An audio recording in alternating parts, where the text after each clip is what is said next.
Voy a hablar de Bolívar, al igual que como hice hace poco tiempo sobre Gaitán. Esta exposición será el formato de video de una exposición ya previamente hecha en un humilde grupo de estudio en el que se habló pues de este personaje de Simón Bolívar. Voy a intentar hablar del Bolívar escritor, al Bolívar estadista, al Bolívar ideólogo. Entonces no me voy a quedar mucho en cuestiones históricas ni nada de eso. Eso me parece que pertenece a otro debate. Aquí me interesa es intentar exponer y intentar hacer un retrato de la ideología bolivariana, atendiendo directamente a Bolívar, pero también me voy a apoyar, eso sí, confirmando siempre con la referencia principal que es el mismo Bolívar. Me voy a apoyar en otros autores como Fernando González, que es uno que yo cito bastante y que últimamente he leído pues bastante, y a los Leopardos. Los Leopardos pues que eran un grupo de intelectuales bastante de derechas y podríamos decir incluso que fachos. En este caso yo creo que se aplica la palabra fachos a ellos. Obviamente algún día quizás matizaremos a qué tipo de fascismo tenían en mente estos leopardos. Esto lo voy a contrastar con el ya mencionado Fernando González, que no, pues que era un poco más, yo diría que progresista incluso, pero también voy a dejar de lado esta vez quizás la versión bolivariana más común y más recurrente, que es esta versión chavista pues de Bolívar, este Bolívar socialista de Venezuela. Esto quizás para otro video lo trabaje. Y bueno, entonces por ejemplo, ¿qué dice Gilberto Alzate Avendaño sobre Bolívar? A ver si nos revela un poco de cómo resumiría él el pensamiento de Bolívar. ¿Qué vendría siendo Bolívar? Dice Gilberto Alzate: las promociones colombianas que se han desarticulado de la vieja política no necesitan buscar en el fascismo europeo las tesis cardinales de su movimiento, pues el ideario bolivariano suministra equivalentes autóctonas, desde la misión imperial de la patria hasta la lucha contra los partidos y el principio del caudillismo responsable. No voy a pues ahondear en esta cuestión, simplemente interesante señalar esta perspectiva de este Bolívar como un protofascista. Esto es interesante y quizás no es tan descabellado, porque Mussolini y otros militantes del fascismo italiano también sentían cierta admiración por la figura de Bolívar. Obviamente no es lo que yo quiero vender aquí, la idea es pues contrastar esto con otras ideas. Dice Gilberto Alzate: se ha dicho que nosotros, los militantes del nacionalismo popular, hemos tratado de enfundar a Bolívar en una camisa fascista. No es cierto. Nos limitamos a impedir que su torso heroico continúe cubierto de los chalecos y gorros frigios de la guardarropia jacobina, contrariando la verdad histórica. Bueno, ante esto, también interesante citar a Fernando González, quien dice: cuando 8 jóvenes de Bogotá calumnian a nuestro padre, quieren ponerlo de jefe de un derechismo inmundo y clerical.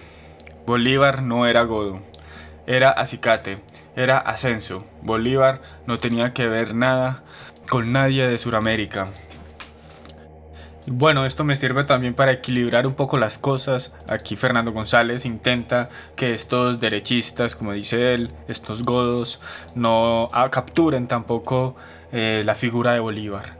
Entonces, tanto como un Gilberto Alzate, que no quiere que a Bolívar se le identifique como un jacobino, pero también este Fernando González, que no quiere que se le identifique con un fascista o un godo o un conservador. Bueno, entonces lo primero es intentar entender la necesidad de Bolívar de llevar a cabo la revolución, la parte revolucionaria de Bolívar. Por un lado puede haber cierta base histórica a la cual Bolívar intenta apelar, que no quiero pues, como dije antes, ondear mucho en esto. Bolívar dice, bueno, identifica a los españoles como bárbaros, dirá que han cometido barbaridades que la presente edad ha rechazado como fabulosas, porque parecen superiores a la perversidad humana. Podríamos decir tanto que Bolívar está inmerso en esta leyenda negra, o quizás no, simplemente utiliza estas presuntas y fabulosas crónicas sobre lo que hicieron los españoles en virtud pues de su propósito político, que es pues la revolución. Y esto lo digo porque también en la Carta de Jamaica, de donde saqué esta cita, de una continúa diciendo: el filántropo obispo de Chiapa, el apóstol de la América, las casas, ha dejado a la posteridad una breve relación de ellas. Habla de las historias bárbaras.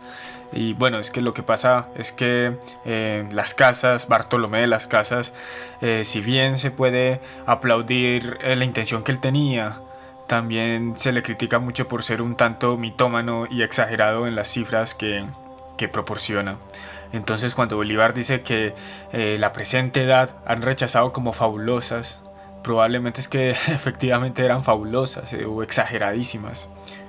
Por tanto, no creo que realmente la intención de Bolívar para la emancipación sea esta base histórica. No es que quisiera realizar una venganza, aunque eso lo suscita también en las cartas de Jamaica, en la Carta de Jamaica, diciendo que no es suficiente esa, entre comillas, venganza que pudo haber hecho Napoleón respecto a los reyes españoles al tomarse pues la península y capturarlos, porque lo que hicieron los españoles en América fue mucho más bestial. Mataron a yo no sé cuántos, a yo no sé qué, y etcétera.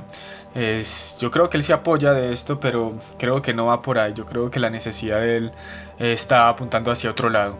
Y bueno, también lo digo para no tener que abordar estos temas históricos ni tener que debatir al respecto, porque yo conozco, por ejemplo, los libros de Pablo Victoria, donde se ve este lado oscuro de Bolívar.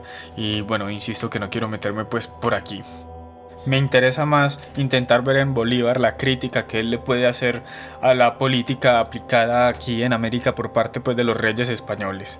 Y bueno, yo creo que particularmente lo que hicieron los Borbones, porque creo que las críticas que él esboza son más atribuibles a esta casa real. Bueno, Bolívar, por ejemplo, en la Carta de Jamaica, cuando se refiere a América, la describe como un lugar en donde hay una infancia permanente.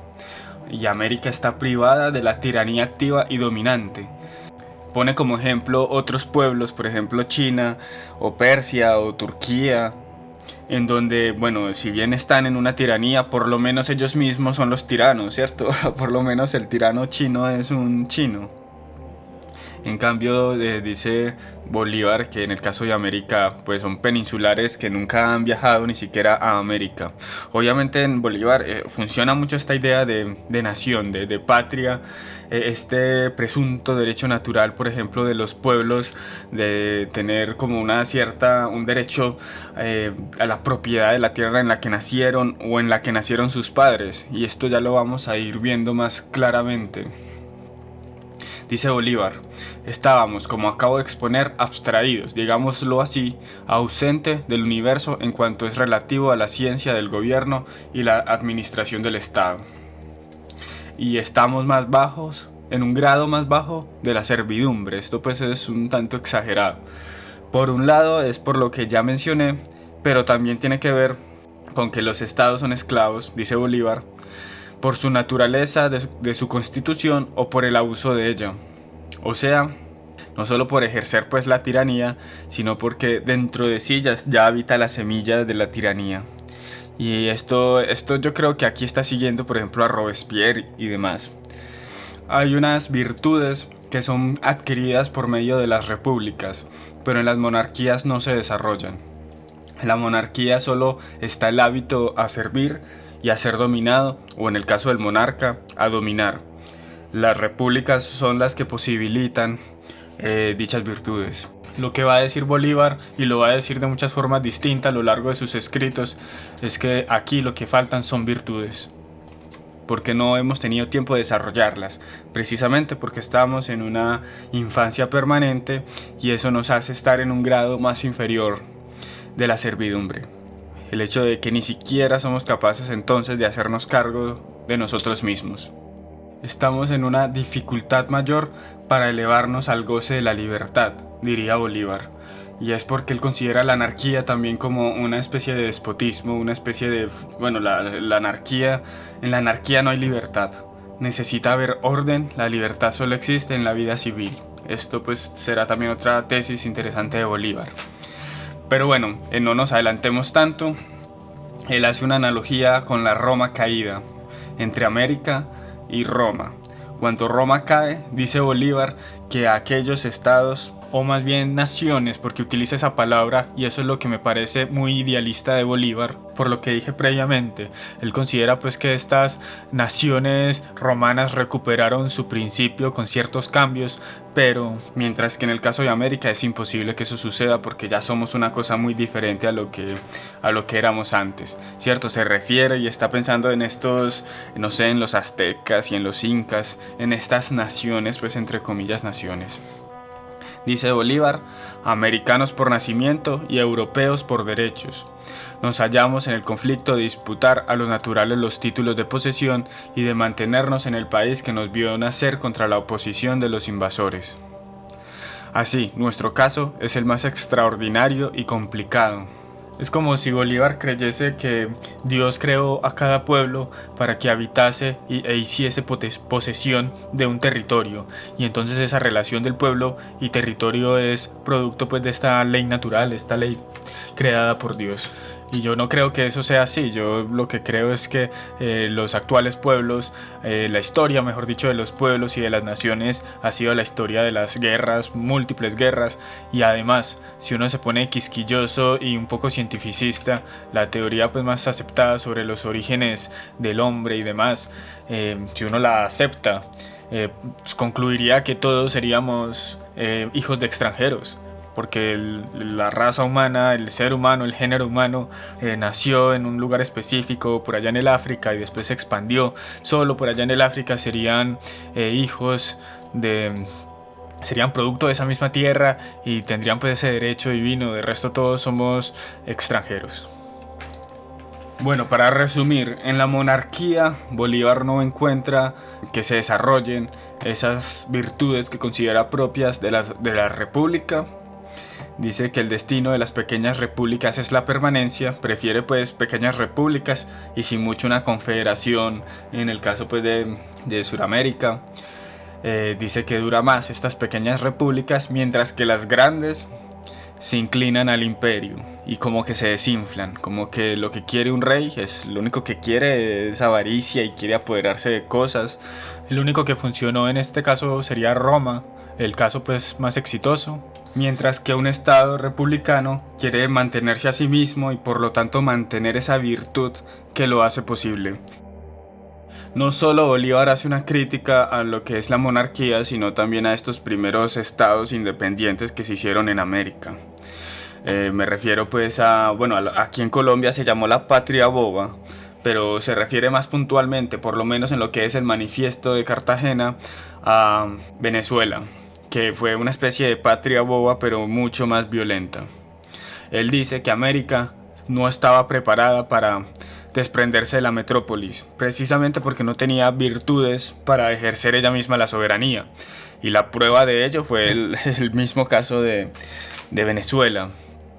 Le echa la culpa a las Cortes de Bayona, o mejor dicho, al momento en el que Napoleón se toma y captura a Fernando VII. Es como un cuerpo a quien se le corta la cabeza y las extremidades no saben para dónde ir. Las extremidades carecen entonces de causa, de propósito. Todas empiezan a actuar por sí mismas. Y los pueblos, todas las gobernaciones, esos famosos criollos, nadie sabía a quién seguir entonces. Y se temía incluso en virtud de proteger a América de los franceses, de esa invasión francesa que se temía. Se sospechaba entonces de algunos virreyes, preferían incluso para proteger la corona sacar a unos virreyes del poder. Habían otros que directamente eran unos afrancesados y estaban a favor de las Cortes de Bayona. Después llega Cádiz, nos dice que la soberanía legítima es producto del pueblo, es producto de la nación, y eso enloquece más las cosas, porque al fin y al cabo, ¿cuál es el pueblo? Si el pueblo de Cartagena es toda Cartagena, o si el pueblo de Mompox, que pertenece actualmente a Cartagena y pertenecía a Cartagena, es un pueblo diferente. Eso hizo, por ejemplo, que Mompox se independizara no de España, sino de Cartagena. Mejor dicho, esto era una locura. Hay gente pues que cree que lo que pasó fue que llegó Bolívar, armó un ejército y pacificó todo lo que era antes español, y realmente no, realmente aquí tiene razón Bolívar, y es que lo que tenemos es una entropía por la falta precisamente de cabeza y confusión. No sabíamos entonces quién era el rey, no sabía si era Fernando VII, si era Cádiz, si era la corte de Bayona, si era quién, pues esto era la confusión. Y España básicamente era esto, porque en la península era Cádiz, una ciudad chiquita. La España lo que estaba intentando aquí era simplemente no perder la unidad, pero esa unidad se perdió desde que perdió su centro. Pero bueno, no, este es otro tema para después. Bolívar dice: se puede concebir que un pueblo recientemente desencadenado se lance a la esfera de la libertad sin que, como Ícaro, se le deshagan las alas y recaiga en el abismo. Tal prodigio es inconcebible, nunca visto. Y criticando estos gobiernos federales de esta primera Venezuela independiente, dice Bolívar: siguiendo las máximas exageradas de los derechos del hombre, que autorizándolo para que se rija por sí mismo, rompe los pactos sociales y constituye a las naciones en anarquía, bajo la teoría de que todos los hombres y pueblos se dan a su acomodo el gobierno que se les antoje. Bueno, aquí se muestra mucho más autoritario, mucho más un sujeto de orden. Dirá entonces que los estados federales son los menos consecuentes a nuestro estado actual, es porque son estados débiles. Dice que si estos, los pueblos, son prósperos y serenos, el gobierno debe ser dulce y protector. Pero si están pues en una locura, el gobierno tiene que ser autoritario. Tiene que haber básicamente dictadura, digámoslo de esa forma. Y esto me recuerda también a Robespierre, cuando él decía precisamente que es como que si una república ya con las virtudes desarrolladas casi que se gobierna sola. Pero si hay peligros, si hay enemigos externos o internos, ahí sí toca aplicar entonces el terror. Refiriéndose a esto, Fernando González nos dice: los mulatos tomaron en serio la igualdad en el sentido de ser todos presidentes. Por eso lo llamaban tirano, refiriéndose pues a Bolívar. Y a mulatos, pues Fernando González pues escribe así, él se refiere pues a la gente pues de Colombia. Me gusta mucho esta cita de Bolívar también: no aspiraremos a lo imposible, no sea que por elevarnos sobre la región de la libertad descendamos a la región de la tiranía. De la libertad absoluta se desciende siempre al poder absoluto, y el medio entre esos dos términos es la suprema libertad social. Teorías abstractas son las que producen la perniciosa idea de una libertad ilimitada. Bueno, esto bacano, yo creo que ya se puede ver el toque autoritario que tendrá Bolívar. Y yo diría que no solo eso, sino que también hay, en este caso sí veo más realpolitik en Bolívar. Bueno, también se va a pelear contra estos gobernantes muy indulgentes. Dirá que el problema de esta Venezuela fue haber perdonado tan perniciosamente a los conspiradores, que precisamente después de ser perdonados volvieron a conspirar, y esto pues representó la caída pues de Venezuela. Que bueno, esto me gusta mucho la manera en que lo dice, que carecían de las nociones de la política práctica. Consultaban a visionarios, a filósofos, consultaban también modelos y fórmulas extranjeras, y lo que hacían eran diseñar repúblicas aéreas. Esta frase me parece muy bonita y la recupera también mucho Gilberto Alzate, esto de repúblicas aéreas, como bueno, usted está imaginando cosas imposibles. También hay algo interesante de Bolívar, es que critica esta oposición que encontró para que se estableciera un cuerpo militar decente, porque bueno, aquellas personas, aquellos primeros gobernantes decían que no, que será el pueblo en armas quienes nos defiendan. Pero Bolívar dice que necesitamos es una casta militar bueno, precisamente porque nos hace falta fuerza y necesitamos gente veterana, gente experimentada y demás. Dice que las facciones internas fueron el veneno mortal, casi que final, la estocada última del fracaso de estos gobiernos federales. Todos estaban contra todos. Todos se iban contra la capital, todos querían robarse el centro, adquirir mayor soberanía. No había pues orden, era una anarquía. Refiriéndose a las elecciones populares, Bolívar dice, por ejemplo: porque los unos son tan ignorantes que hacen sus votaciones maquinalmente, y lo que ocurre es que el poder queda en manos de ineptos, mientras que otros tan ambiciosos que todo lo convierten en facción.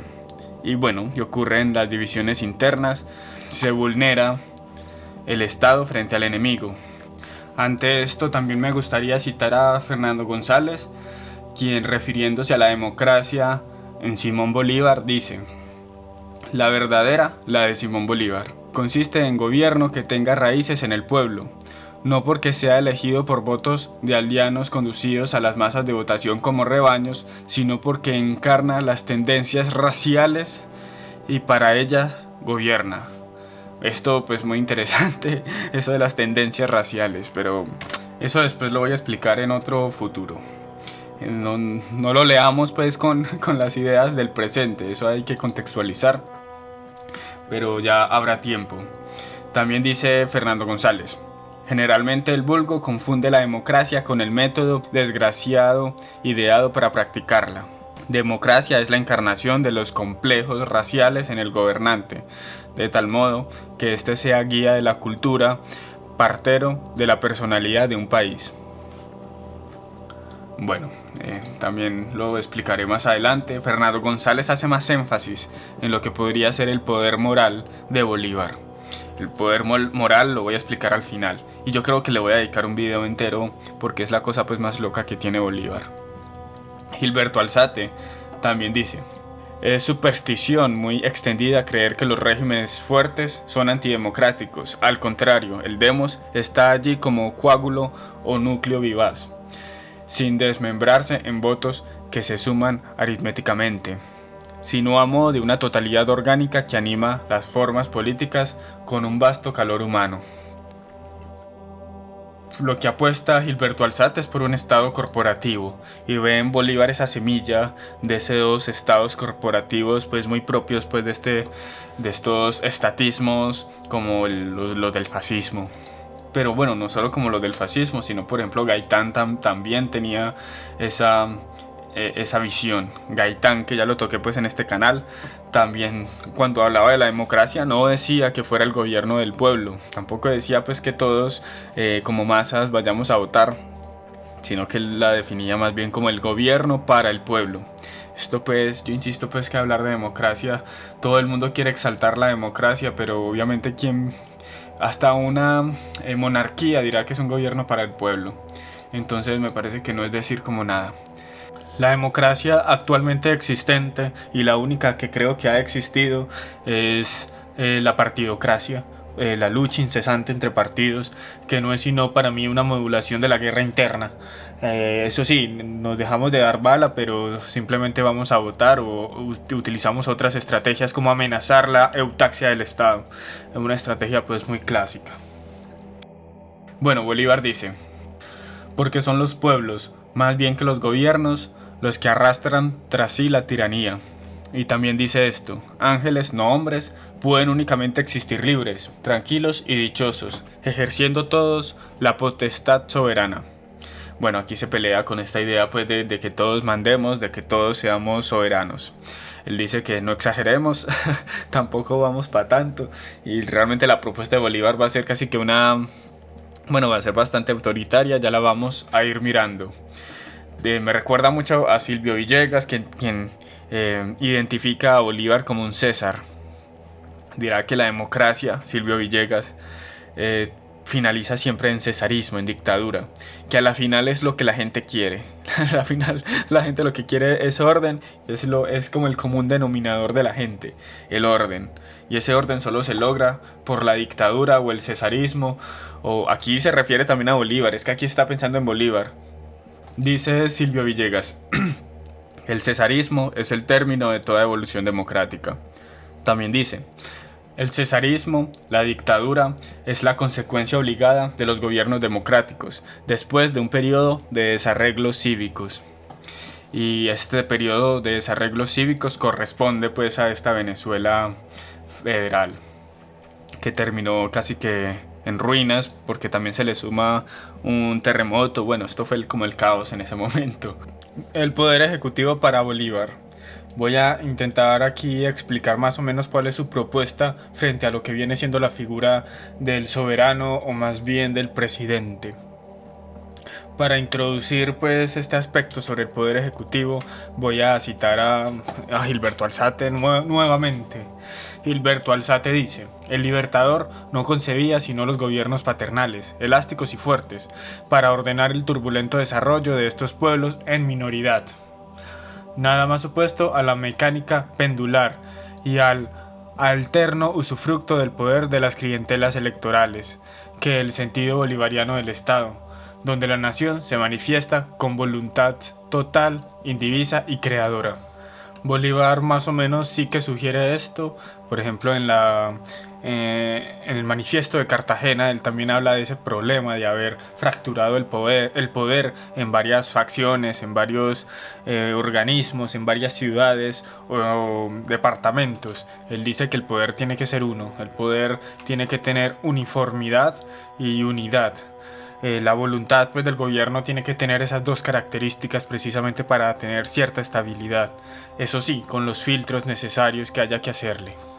También dice Gilberto Alzate: su sistema político se funda sobre el primado del órgano ejecutivo, fuerte y estable, con suficiente recaudo disciplinario para articular la vida social y resolver la anarquía surgida espontáneamente al cabo de la guerra emancipadora. Y bueno, y también compara a Bolívar con una especie de César y de Napoleón, como un dictador que viene a poner orden a una locura pues que se estaba presentando.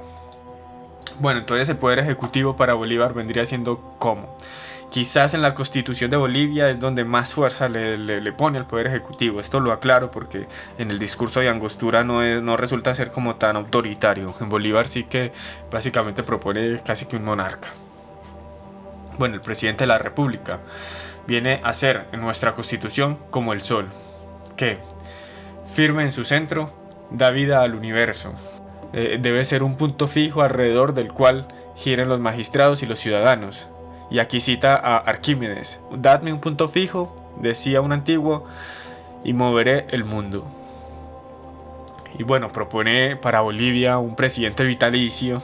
Dice que a este presidente igual se le ha cortado la cabeza para que nadie tema sus intenciones, y también se le ha amarrado las manos, o más bien se le ha ligado las manos para que a nadie dañe. O sea, se le ha puesto muchos filtros. Estos filtros sería pues entonces los otros poderes, el poder legislativo en este caso. En el caso del Congreso de Angostura, me parece que lo matiza mejor. Dice que los subalternos del presidente estarán dentro de las leyes. Si bien el presidente es la cabeza del gobierno, las manos de este, o sea, quienes operan las ideas del presidente, los mandatos del presidente, van a estar bajo las leyes. Y eso va a hacer que precisamente esté un poco más amarrado el poder pues, de este ejecutivo. Dice Bolívar que serán solo autorizados a hacer el bien, porque lo que determina el bien sería entonces la voluntad de estos legisladores. Los ministros son los que terminan gobernando y se responsabilizan de sus actos, por estar pues precisamente, como había dicho, bajo las leyes. Pisístrato, usurpador y tirano, fue más saludable a Atenas que sus leyes, y Pericles, aunque también usurpador, fue el más útil ciudadano. Bueno, aquí está como esta noción de la dictadura buena, aunque también aclara, contrastando y digamos, contradiciéndose quizás en lo que proponía para Bolivia en el Congreso de Angostura, en el discurso de Angostura, también aclara la importancia de que no sea eterna la gobernanza pues, de un presidente, que para una república es saludable pues, que varíe, que se cambie, que se rote pues, este poder, el del presidente. Gilberto Alzate regresa aquí, dice: el aura del héroe influye más que los programas de los movimientos populares. La multitud sigue fascinada a su rastro, espera su señal y siente el orgullo viril de obedecerle. Esto me gusta porque es como, bueno, es la idea del héroe. Es como el héroe pues que solo con su carisma y su luz se hace obedecer. Por eso pues el peso pues de este sistema de este ejecutivo. Y bueno, también dice Gilberto Alzate, recuperando aquí una frase de Bolívar, lo dice de esta forma: es difícil regir con simples leyes a los pueblos, son los hombres, no los principios, los que forman los gobiernos. Buscando yo pues esta frase, la encontré redactada de esta forma del mismo Bolívar, porque a veces son los hombres, no los principios, los que forman los gobiernos, ¿cierto? Los que gobiernan son las personas. Las leyes no tienen ningún poder actuante, simplemente es un poder privativo, o como dice pues aquí, funciona como filtro, pero el que actúa y la voluntad es la de una persona. Y bueno, el equilibrio de poderes para Bolívar.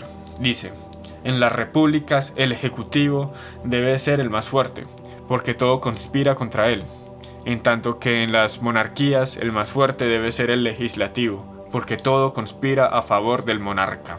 Y bueno, pasando a lo que es la propuesta legislativa del poder legislativo de Bolívar, que a mi parecer y también al parecer de Silvio Villegas es realmente una especie de aristocracia. Y yo creo que aquí se atiende más a la preocupación verdadera de Bolívar, que ya he evocado bastantes veces en esta exposición. Lo que yo considero que es la preocupación de Bolívar, creo que se puede resumir en esta pequeña frase. Dice Bolívar: legisladores, vuestro deber os llama a resistir el choque de dos monstruos enemigos que recíprocamente se combaten, y ambos os atacarán a la vez, la tiranía y la anarquía. La aristocracia para Bolívar estará en ese centro. La aristocracia será lo que evitará a estos dos monstruos, tanto la tiranía como la anarquía. Bueno, la aristocracia no, Bolívar no dice que es una aristocracia, él dice que será simplemente el ejecutivo, los legisladores, el Senado. Silvio Villegas dirá: su ideal político era una república aristocrática, refiriéndose pues a Bolívar, atemperada o conservadora, como quiera llamársele, inspirada en los clásicos, especialmente en Plutarco. Yo creo que sí es cierto que Bolívar se inspiraba bastante en los clásicos, no hace sino citar a Grecia y a Roma, y eso personalmente me gusta mucho. Silvio Villegas nos recuerda aquí algo interesante: uno de los errores más frecuentes de los escritores de nuestro tiempo es confundir los términos república y democracia. Bueno, ¿cuál es la diferencia para Silvio Villegas de estos dos términos? La diferencia está en que la república sería aquello que se gobierna por medio de las leyes, y en la propuesta de Bolívar vendría siendo esto, una república, y esto lo diferencia mucho con la perspectiva que tenía Gilberto Alzate, quien veía más que todo el peso no en las leyes sino en el ejecutivo, mientras que la democracia es el gobierno de muchos, o de todos más bien, de todo el pueblo. Él dice que puede ser el gobierno de solo uno, pero gobernado pues con estos filtros que vendrían siendo esas leyes. Como había dicho antes, para Bolívar el referente está tanto pues en estos clásicos como dice Silvio Villegas, pero yo creo que principalmente en Inglaterra, es el referente principal, ya recordando pues que no se trata de calcarlo sino de ajustarlo.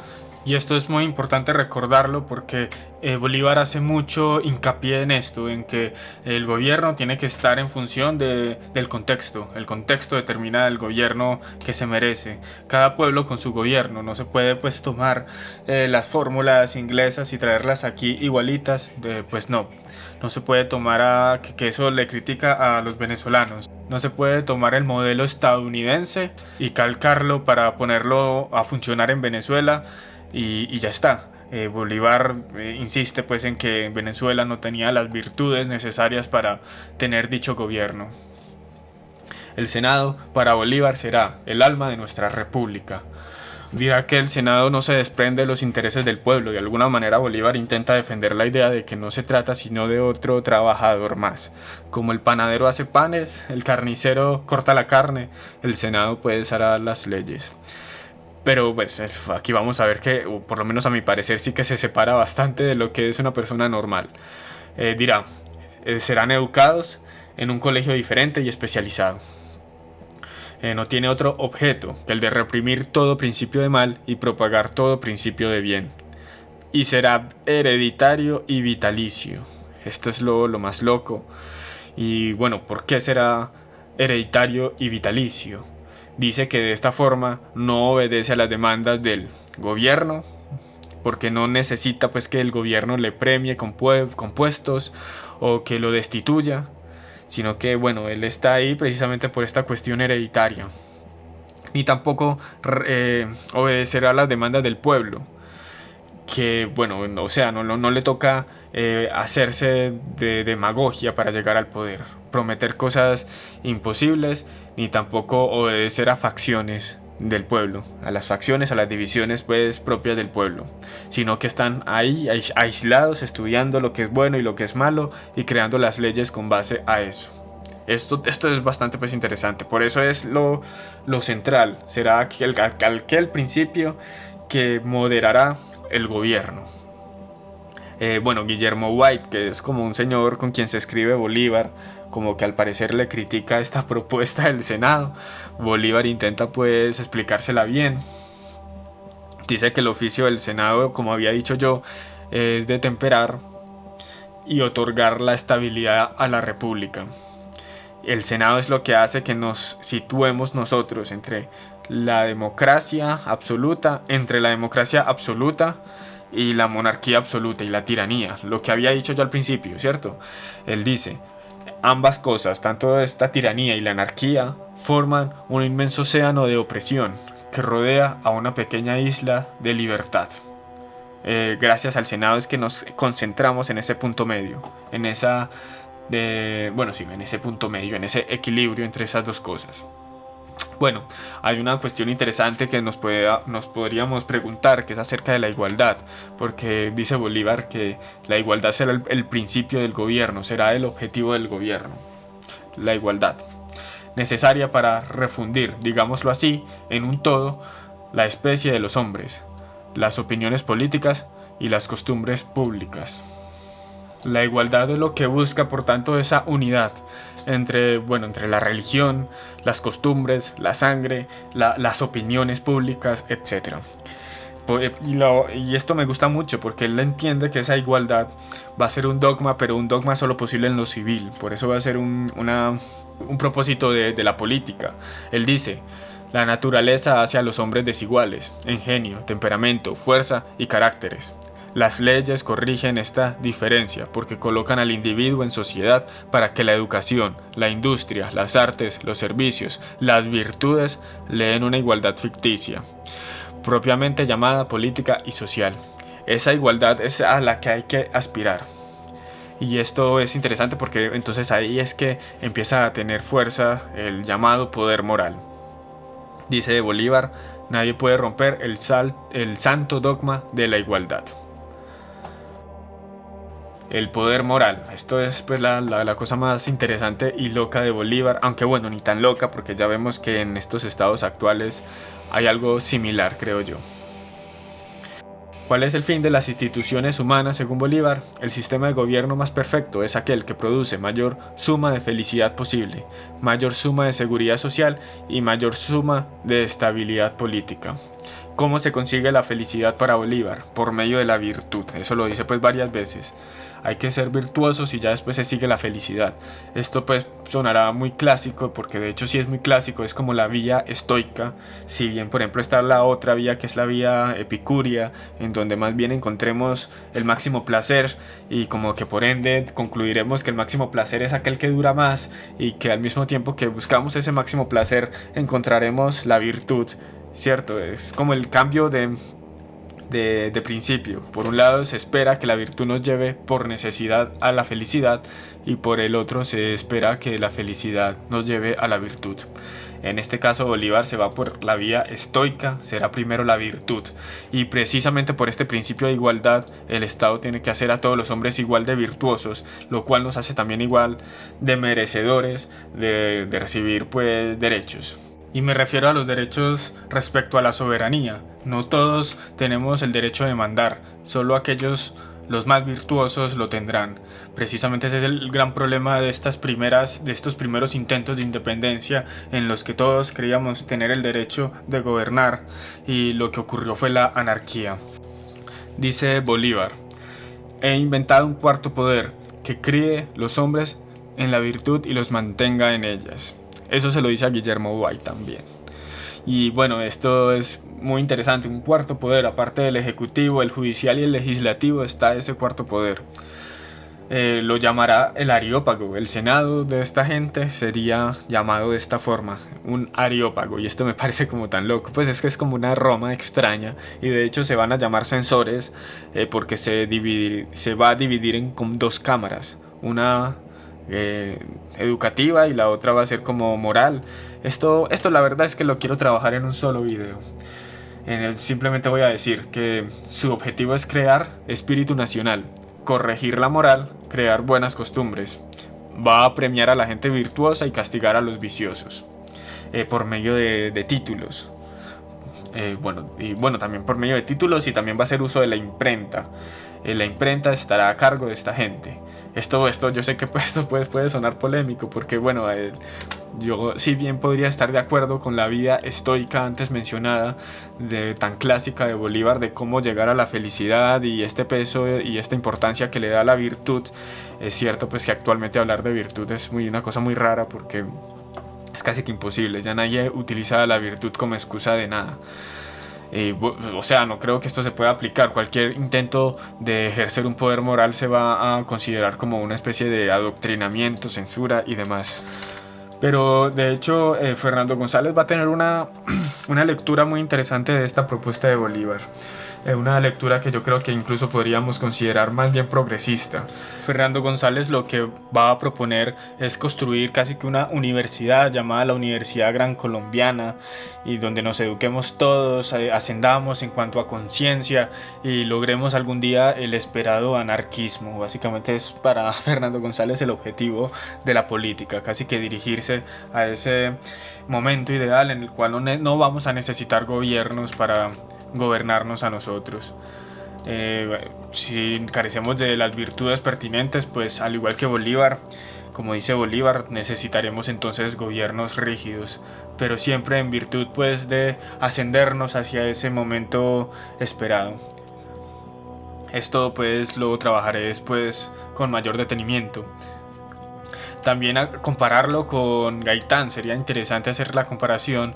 Recuerdo que en Gaitán, intentando Gaitán solucionar el problema de la autaxia del Estado, determinando que ese problema era producto de la lucha de clases y usando la igualdad en virtud pues de esa solución, de solucionar esa disonancia entre las clases. Siento que en Bolívar hay algo similar también, pero ya no será la igualdad en este término económico, sino la igualdad en cuanto a derechos y deberes, y que usted por medio de esas virtudes cívicas reconozca sus derechos y reconozca los deberes también que tiene, y obviamente los derechos de los otros. Yo le voy a dedicar pues el video pertinente después. Simplemente terminar con estas frases de Bolívar. Dice Bolívar, por ejemplo: si no hay un respeto sagrado por la patria y por las leyes y por las autoridades, la sociedad es una fusión, un abismo, es un conflicto singular de hombre a hombre, de cuerpo a cuerpo. Hay que amar a las leyes y la patria y eso se consigue precisamente por medio de esta educación de las virtudes. Es unas virtudes en un plano completamente cívico. Dice: un pueblo pervertido, si alcanza su libertad, muy pronto vuelve a perderla, porque en vano se esforzarán en mostrarle que la felicidad consiste en la práctica de la virtud. La virtud es aquello que me hace a mí preferir lo público, lo común, antes que lo privado, lo que me hace sacrificarme a mí por lo otro, por lo que nos pertenece a todos. Y lo que nos pertenece a todos, lo que nos iguala es precisamente las leyes. Todos estamos bajo las leyes y amar a las leyes es amar precisamente esa igualdad, ese principio de igualdad. Gilberto Alzate, para cerrar, dice: para el Libertador, el continente criollo era una crisálida en vía de metamorfosis. Era preciso darle una ley que previera, estimulara y regulara ese proceso vital.